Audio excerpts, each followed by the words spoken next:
যখন আপনার নামে কেউ বদনাম করে আপনার সামনে কিংবা আপনার পেছনে, আপনার প্রথম কাজ হচ্ছে আল্লাহকে ধন্যবাদ দেওয়া। পড়েন সবাই সুবহানাল্লাহ।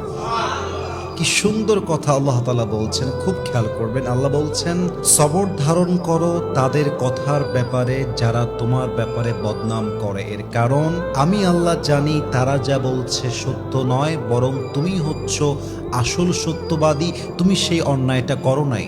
এবং মাথায় রাখবা, যখন তোমার নামে কেউ বদনাম করে তোমার লাভ হচ্ছে দুইটা। এক, তোমার সমস্ত গুনাহ তাদের আমলনামায় চলে যাবে এবং তাদের সমস্ত সওয়াব তোমার আমলনামায় চলে আসবে। সুবহানাল্লাহ। তো যারা বদনাম করবে তাদের জন্য আপনি আফসোস করবেন যে ইস রে, আমার ভাইটা বুঝে না, আল্লাহ আমার ভাইকে তুমি হেদায়াত দান করো। কিন্তু মানুষের বদনামের জন্য, অন্যের চরিত্র নষ্ট হওয়ার জন্য নিজের চরিত্র নষ্ট করা, এটা বোকামি ছাড়া আর কিছুই হতে পারে না, ঠিক কিনা বলেন? অতএব আজ থেকে বদনাম করলে নারাজ হবেন না, মন ছোট করবেন না, ভরসা রাখবেন এক সত্তার উপরে, তিনি কে?